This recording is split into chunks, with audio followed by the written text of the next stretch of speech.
World and PSCയുടെ പുതിയ updates ദിവസവും നിങ്ങൾക്ക് ലഭിക്കാനായി ഈ ചാനൽ എത്രയും വേഗം സബ്സ്ക്രൈബ് ചെയ്യുക. വീഡിയോ അപ്ലോഡ് ചെയ്ത് ഉടൻ തന്നെ നോട്ടിഫിക്കേഷൻസ് ലഭിക്കാനായി അടുത്തുള്ള ബെൽ ഐക്കണിൽ ക്ലിക്ക് ചെയ്ത് നോട്ടിഫിക്കേഷൻസ് ഓൺ ചെയ്യുക. Hello friends, GK world and PSCയുടെ എല്ലാ കൂട്ടുകാർക്കും ഇന്നത്തെ പുതിയ എപ്പിസോഡിലേക്ക് ഒരിക്കൽ കൂടി സ്വാഗതം.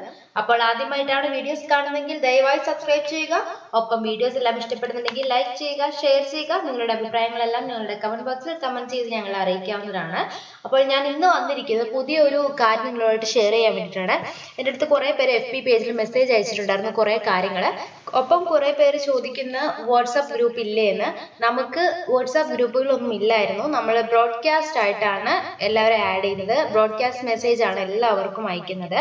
അപ്പോൾ എനിക്ക് ഒരുപാട് കോളുകളും മെസ്സേജുകളും വരുന്നത് മൂലം എനിക്ക് ഫോണിൽ നിന്ന് അൺഇൻസ്റ്റാൾ ചെയ്യേണ്ടി വന്നു വാട്സപ്പ്. കാര്യം ഇപ്പോഴും കോളുകൾ ഇങ്ങനെ കണ്ടിന്യൂസ് ആയിട്ട് കോളുകളും മെസ്സേജും വന്ന് എൻ്റെ ഫോൺ ഹാങ് ആയിട്ടുണ്ടായി. അതുകൊണ്ടാണ് ഞാൻ ആ ഒരു വാട്സാപ്പ് അൺഇൻസ്റ്റാൾ ചെയ്തത്. ഇപ്പോൾ ഞാൻ പുതിയ ഒരു വാട്സാപ്പ് നമ്പർ നിങ്ങൾക്ക് നൽകിയാണ്. ഞങ്ങളുടെ ഡിസ്ക്രിപ്ഷൻ ബോക്സിൽ നിങ്ങൾക്ക് പുതിയ ഞങ്ങളുടെ വാട്സാപ്പ് നമ്പർ കിട്ടാം. ശ്രദ്ധിക്കുക, നിങ്ങൾക്ക് അത്യാവശ്യ ഘട്ടങ്ങളിൽ മാത്രം എനിക്ക് മെസ്സേജ് അയക്കുക. ഒപ്പം കോളുകൾ പരമാവധി നിങ്ങൾ ഒഴിവാക്കുക. എനിക്ക് അറ്റൻഡ് ചെയ്യാൻ പറ്റത്തില്ല. നിങ്ങൾക്ക് വേണ്ട ഇൻസ്ട്രക്ഷനും കാര്യങ്ങളും എല്ലാം ഞാൻ നിങ്ങൾക്ക് ബ്രോഡ്കാസ്റ്റ് മെസ്സേജ് വഴി അയച്ചു തരുന്നതാണ്. അപ്പൊ മറക്കണ്ട, രണ്ട് കാര്യങ്ങൾ ശ്രദ്ധിക്കുക. അത്യാവശ്യ ഘട്ടങ്ങളിൽ മാത്രം മെസ്സേജ് അയക്കുക, ഞാൻ റിപ്ലൈ തരുന്നതാണ്.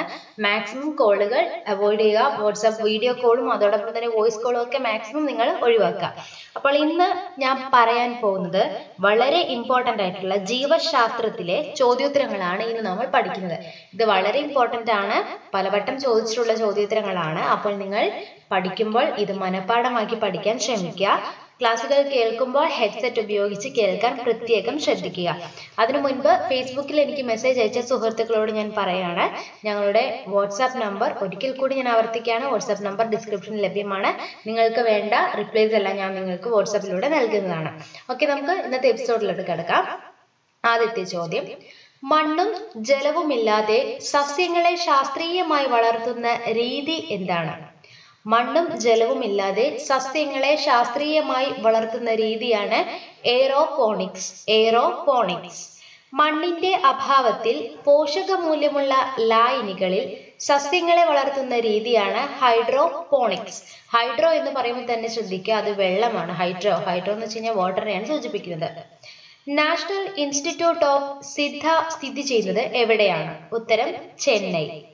National institute of communication diseases എവിടെയാണ് സ്ഥിതി ചെയ്യുന്നത്? New Delhi.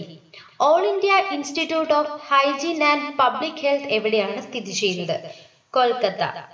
Central drug research institute എവിടെയാണ് സ്ഥിതി ചെയ്യുന്നത്? ലക്നൗ.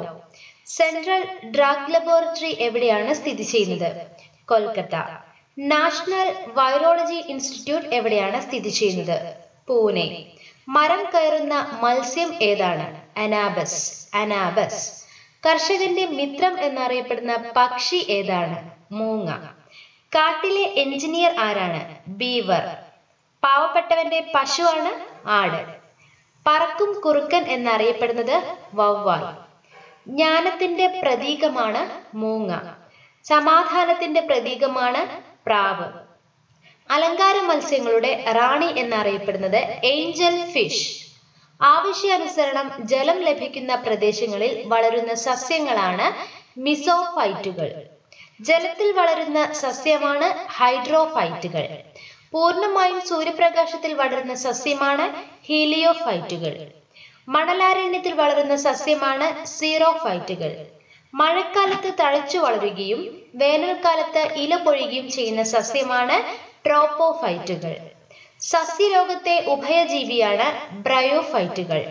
മറ്റൊരു സസ്യത്തിൽ വളരുന്ന സസ്യം ആണ് എപ്പിഫൈറ്റുകൾ. തണലിൽ വളരുന്ന സസ്യമാണ് സിയോഫൈറ്റുകൾ. ഉപ്പുവെള്ളത്തിൽ വളരുന്ന സസ്യമാണ് അലോഫൈറ്റുകൾ. തീ പിടിക്കാത്ത തടിയുള്ള വൃക്ഷമാണ് ഒമ്പു. ലോകത്തിലെ ഏറ്റവും വലിയ വൃക്ഷമാണ് ജയന്റ് സെക്കോയ. ഏറ്റവും ഉയരം കൂടിയ വൃക്ഷമാണ് യൂക്കാലിപ്സ് റെഗ്നൻസ്. കാട്ടുമരങ്ങളുടെ രാജാവാണ് തേക്ക്. വൃക്ഷങ്ങളെ മുരടിപ്പിച്ച് വളർത്തുന്ന സമ്പ്രദായമാണ് ബോൺസായി. സസ്യ വളർച്ച അളക്കാൻ ഉപയോഗിക്കുന്ന ഉപകരണമാണ് ആക്സനോമീറ്റർ. ആക്സനോമീറ്റർ. സസ്യങ്ങൾക്കും ജീവനുണ്ട് എന്ന് കണ്ടെത്തിയ ഇന്ത്യൻ ശാസ്ത്രജ്ഞനാണ് ജെ.സി. ബോസ്. സസ്യചലനങ്ങൾ രേഖപ്പെടുത്താൻ ഉപയോഗിക്കുന്ന ഉപകരണമാണ് ക്രെസ്കോഗ്രാഫ്. ക്രെസ്കോഗ്രാഫ് കണ്ടെത്തിയ ഇന്ത്യൻ ശാസ്ത്രജ്ഞനാണ് ജെ.സി. ബോസ്.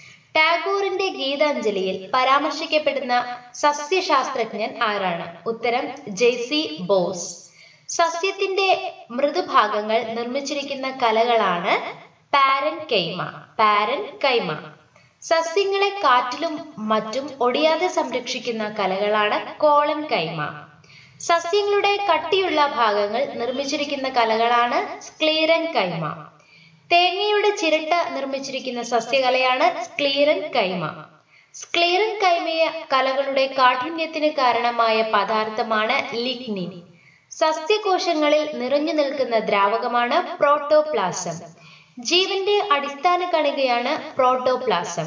സസ്യകോശങ്ങളിലെ ഏറ്റവും വലിയ കോശഘടകമാണ് ജൈവകണം അഥവാ പ്ലാസ്റ്റിഡ്. കോശങ്ങളിലെ എല്ലാ ധർമ്മങ്ങളും നിയന്ത്രിക്കുന്നത് കോശമർമ്മമാണ്.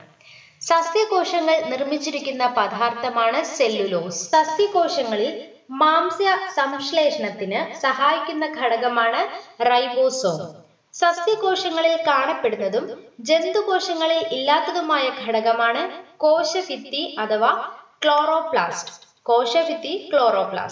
വിത്ത് മുളയ്ക്കുമ്പോൾ ആദ്യം പുറത്തു വരുന്ന ഭാഗമാണ് വേര്. തായ്വേര് പടലമുള്ള സസ്യങ്ങൾക്ക് ഉദാഹരണമാണ് മാവ്, പ്ലാവ്, തുമ്പ. നാരുവേര് പടലമുള്ള സസ്യങ്ങൾക്ക് ഉദാഹരണമാണ് നെല്ല്, തെങ്ങ്, കമുങ്ങ്, പുല്ല്. താങ്ങുവേരുള്ള സസ്യങ്ങൾക്ക് ഉദാഹരണമാണ് ആൽമരം. കാണ്ഡത്തിൽ നിന്നും താഴേക്ക് ഇറങ്ങി ദണ്ഡുകൾ പോലെ വളരുന്ന വേരുകളാണ് പൊയ്ക്കാൽ വേരുകൾ. പൊയ്ക്കാൽ വേരുകൾക്കുള്ള സസ്യങ്ങൾക്ക് ഉദാഹരണമാണ് കൈത, കരിമ്പ്. മരത്തിൽ പറ്റിപ്പിടിച്ച് വളരാൻ സഹായിക്കുന്ന വേരുകളാണ് പറ്റുവേരുകൾ. ഹരിതകമുള്ള വേരുള്ള സസ്യങ്ങൾക്ക് ഉദാഹരണമാണ് അമൃതവള്ളി. അന്തരീക്ഷത്തിൽ നിന്നും ഈർപ്പം വലിച്ചെടുക്കാൻ കഴിവുള്ള വേരുള്ള സസ്യമാണ് മരവാഴ. ആഹാരം സംഭരിച്ചു വെക്കുന്ന വേരുകളാണ് സംഭരണ വേരുകൾ. സംഭരണ വേരുകൾക്ക് സസ്യങ്ങൾ ഉദാഹരണമാണ് ക്യാരറ്റ്, മരച്ചീനി, മധുരക്കിഴങ്ങ്, ശതാവരി, ഡാലിയ. വേരിൽ നിന്ന് പുതിയ സസ്യങ്ങൾ ഉണ്ടാകുന്നതിന് ഉദാഹരണമാണ് കറിവേപ്പ്, ശീമപ്ലാവ്, പെരിങ്ങലം. പുകയിലച്ചെടിയിൽ നിക്കോട്ടിൻ ഏറ്റവും കൂടുതലായി കാണപ്പെടുന്നത് വേരിലാണ്. പയർ ചെടികളിൽ വേരിൽ കാണപ്പെടുന്ന നൈട്രജൻ സ്ഥിരീകരണ ബാക്ടീരിയയാണ് റൈസോബിയം. വേരിന്റെ വളർച്ചയെ മന്ദീഭവിപ്പിക്കുന്ന സസ്യ ഹോർമോണാണ് ആക്സിൻ. കോശങ്ങളെ കുറിച്ചുള്ള പഠനമാണ് സൈറ്റോളജി. സസ്യകോശം കണ്ടെത്തിയ ശാസ്ത്രജ്ഞൻ എം.ജെ. ഷ്ലീഡൻ. സസ്യചലനങ്ങൾ രേഖപ്പെടുത്തുവാൻ ഉപയോഗിക്കുന്ന ഉപകരണമാണ് ക്രെസ്കോഗ്രാഫ്. സസ്യങ്ങൾക്ക് ജീവനുണ്ടെന്ന് കണ്ടെത്തിയ ശാസ്ത്രജ്ഞനാണ് ജെ.സി. ബോസ്. കോശത്തിലെ പവർ ഹൗസ് എന്നറിയപ്പെടുന്നത് മൈറ്റോകോൺട്രിയ.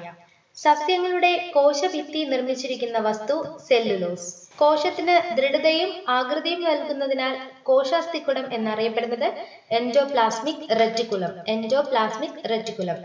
കോശത്തിലെ മാംസ്യ നിർമ്മാണ കേന്ദ്രമാണ് റൈബോസോം. സസ്യകോശങ്ങളിൽ മാത്രം കാണപ്പെടുന്ന കോശരംഗങ്ങളാണ് ജൈവകണങ്ങൾ. ജന്തുകോശങ്ങളിൽ മാത്രം കാണപ്പെടുന്ന കോശാംഗമാണ് സെൻട്രോസോം. മനുഷ്യ ശരീരത്തിൽ ഏറ്റവും കൂടുതൽ കാണപ്പെടുന്ന ഏറ്റവും വൈവിധ്യമാർന്നതുമായ കലകളാണ് യോജക കലകൾ. വേര് ആഗിരണം ചെയ്യുന്ന ജലവും ലവണങ്ങളും ഇലകളിൽ എത്തിക്കുന്നതാണ് സൈലം. ഇലകൾ തയ്യാറാക്കിയ ആഹാരം സസ്യത്തിന്റെ വിവിധ ഭാഗങ്ങളിൽ എത്തിക്കുന്നത് ഫ്ലോയമാണ്. സസ്യകോശങ്ങളിൽ കാണപ്പെടുന്ന പച്ച നിറമുള്ള ജൈവകണം ഹരിതകമാണ്. ഹരിതകത്തിൽ അടങ്ങിയിരിക്കുന്ന മൂലകമാണ് മഗ്നീഷ്യം. സസ്യവർഗീകരണത്തിന്റെ പിതാവാണ് കാർലേസ് ലിനസ്. ഒരു ഫംഗസും ഒരു ആൽഗയും സഹജീവിതത്തിൽ ഏർപ്പെട്ടുണ്ടാക്കുന്ന സസ്യവർഗമാണ് ലൈക്കനുകൾ. കരിമുണ്ട ഏതിനും കാർഷിക വിളയാണ്. കുരുമുളക്. റബ്ബറിനെ ബാധിക്കുന്ന ചീക്ക് രോഗത്തിന് കാരണമാണ് ഫംഗസ്. പയർവർഗ്ഗങ്ങളിൽ ഏറ്റവും കൂടുതൽ അടങ്ങിയിട്ടുള്ളത് മാംസ്യമാണ്. മണ്ണിൽ സ്വതന്ത്രമായി കാണുന്ന ഒരു നൈട്രജൻ സ്ഥിരീകരണ ബാക്ടീരിയയാണ് അസറ്റോബാക്ടർ. ഭൂമിയുടെ നിലനിൽപ്പിന് കുറഞ്ഞത് എത്ര ശതമാനം വനം വേണം? 33%.